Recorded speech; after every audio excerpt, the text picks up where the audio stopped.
오늘 우리에게 주실 하나님 말씀은 여호수아 6장 15절부터 27절까지 말씀입니다. 구약성경 327쪽 여호수아서 6장 15절부터 27절까지 말씀입니다. 15절부터 26절 제가 읽고 마지막 27절은 함께 합독하겠습니다.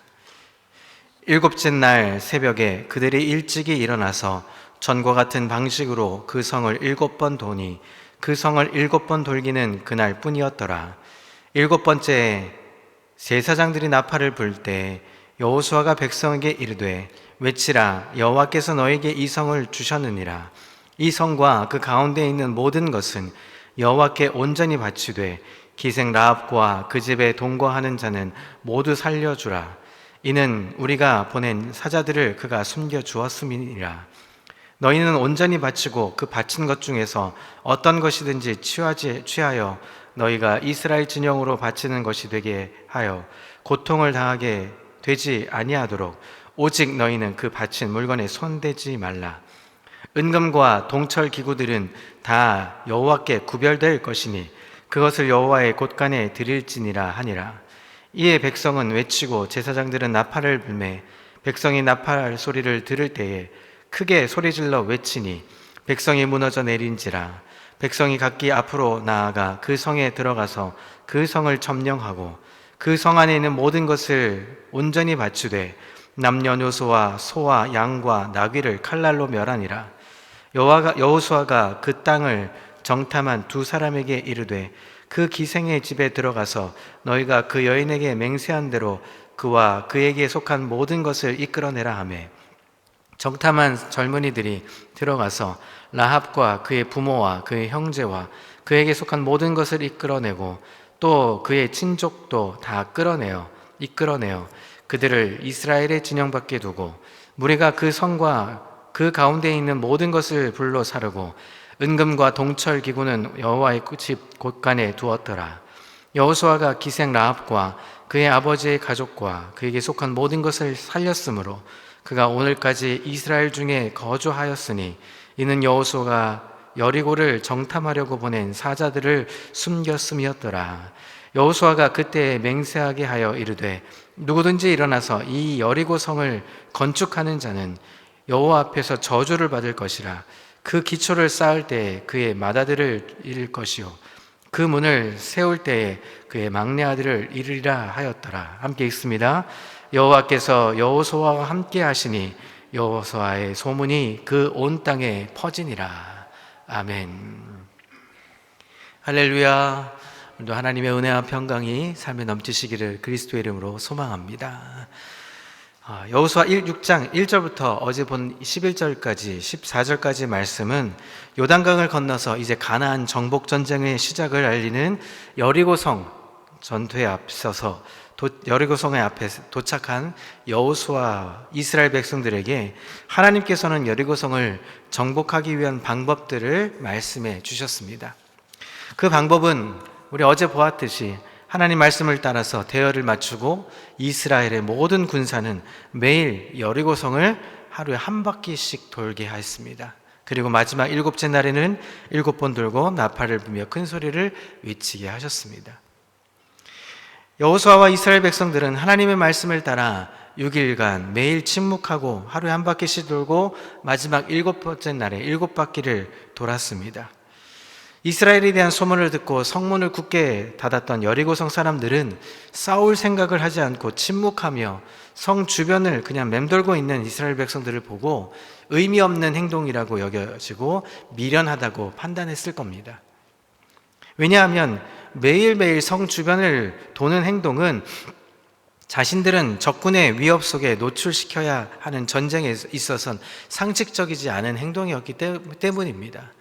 여러분 아마 생각해 보십시오. 성 위에서 아마 화살을 쏘거나 뭔가를 던지면 죽을 수밖에 없는 그 위기에 놓여 있을 수도 있었을 겁니다. 그런데 아무 행동하지 않고 아무 무기 들지 않고 그냥 주변을 맴돌던 이 사람들의 행동은 이상한 행동이었고 상식을 벗어난 것이었을 겁니다. 그렇지만 이스라엘 백성들은 한결같은 마음으로 하나님 말씀에 순종하고 여리고성을 도르기 시작했습니다.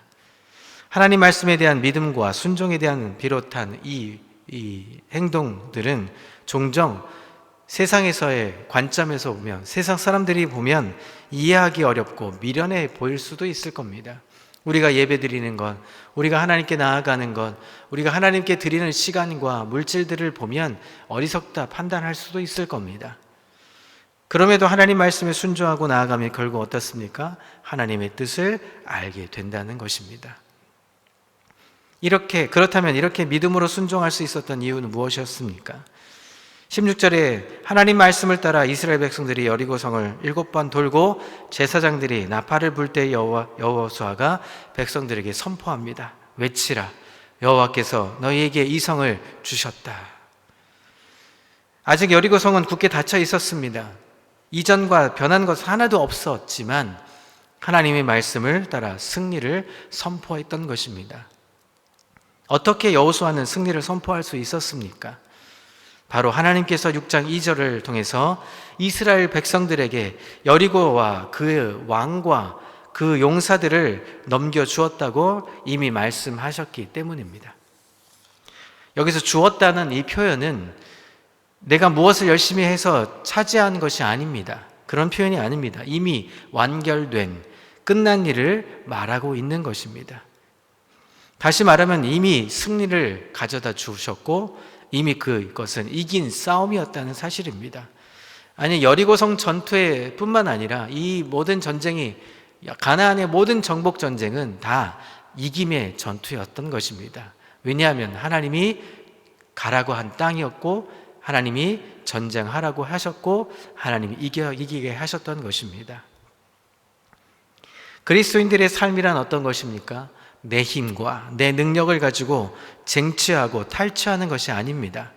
하나님이 우리에게 주신 것에 믿음으로 순종하며 걸어가는 믿음의 여정인 것입니다. 17절에 여리고성이 무너질 때 이스라엘 백성들은 무엇을 해야 하는지 이야기해주고 있습니다. 먼저 여리고성을 하나님께 바치되 라합과 그 집에 동거하고 있는 모든 가족들은 살려주라고 말합니다. 라합과 그녀의 가족들이 구원을 받을 수 있었던 이유는 라합이 위험을 무릅쓰고 이스라엘의 12 정탐꾼들을 숨겨주었을 뿐만 아니라 이스라엘의 하나님에 대한 믿음의 고백을 통해서 정탐군 간의 약속이 있었기 때문입니다. 이어서 여호수아는 이렇게 이야기를 합니다. 18절에 너희는 온전히 바치고 그 바친 것 중에서 어떤 것도 취하여 너희가 이스라엘 진영으로 바치는 것이 되게 하여 고통을 당하게 되지 아니하도록 오직 너희는 그 모든 바친 물건을 손대지 말라고 말합니다. 그리고 19절에 은금, 동철 기구들은 다 여호와께 구별될 것이니 그것을 여호와의 곳간에 드리라 라고 말합니다. 보통 일반적인 정쟁은 어떻습니까? 승리한 나라에서 가축이나 사람이나 은금과 같은 전리품들을 취하게 되어 있습니다. 하지만 여호수아는 여리고성 안에는 그 어떤 것도 취하지 말라고 말합니다. 손을 대지 말라고 이야기하고 있습니다. 왜냐하면 여리고는 하나님께 대한 순종으로 가나안에 입성한 첫 사건이기 때문이었습니다. 여기서 하나님께 바치다라는 이 번역은 히브리어로 헤렘이라는 표현을 씁니다. 그것은 금지된 물건, 금지함으로써 봉헌된 것을 뜻하는 것입니다. 대부분의 가나안 정복 전쟁은 이 헤렘의 전쟁이었습니다.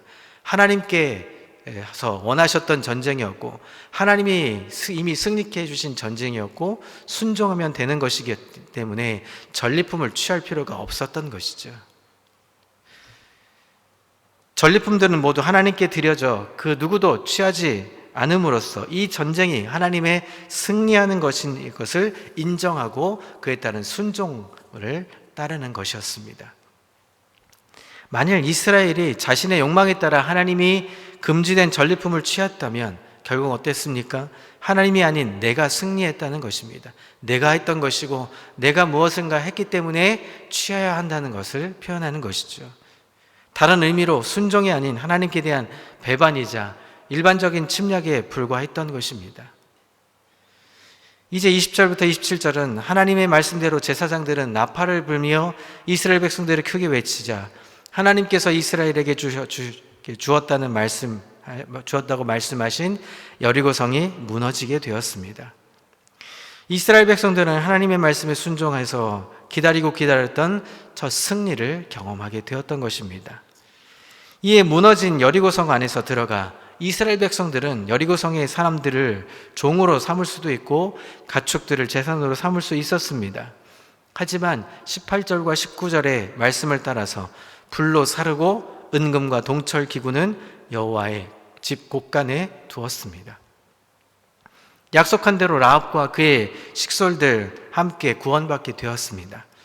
라합은 이방인일 뿐만 아니라 성적으로도 문란한 과거를 가지고 있었습니다.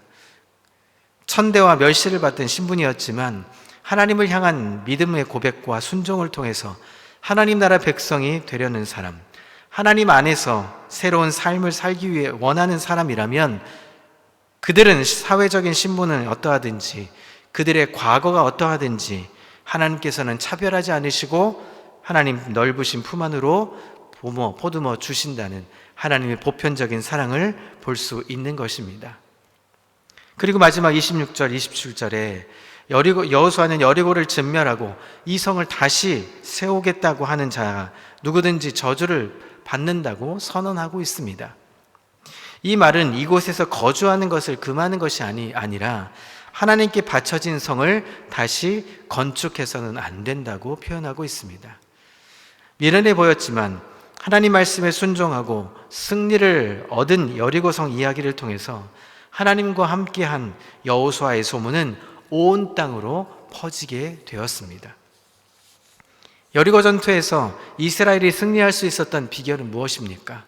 그것은 여호수아의 능력이나 이스라엘의 군사력에 있는 것이 아니었습니다. 히브리서 11장 30절을 보면 믿음으로 7일 동안 여리고를 돈이 무너졌다 말합니다.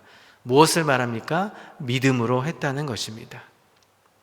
여리고 전투에 승리할 수 있었던 이유는 세상의 상식과 지혜가 아니라 하나님을 믿고 하나님 말씀을 의지하고 순종했기 때문에 이겼던 것입니다. 여러분, 우리의 삶을 돌아보십시오. 세상의 상식과 지혜를, 우리의 생각과 계획을 하나님의 말씀보다 우선시할 때가 우리는 얼마나 많이 있습니까? 우리가 생각한 판단으로 무엇인가 해보려고 노력해 본들 무엇이 잘 되었던 적이 있었습니까? 그렇게 쉽게 우리의 생각대로 잘 되지 않았었을 겁니다.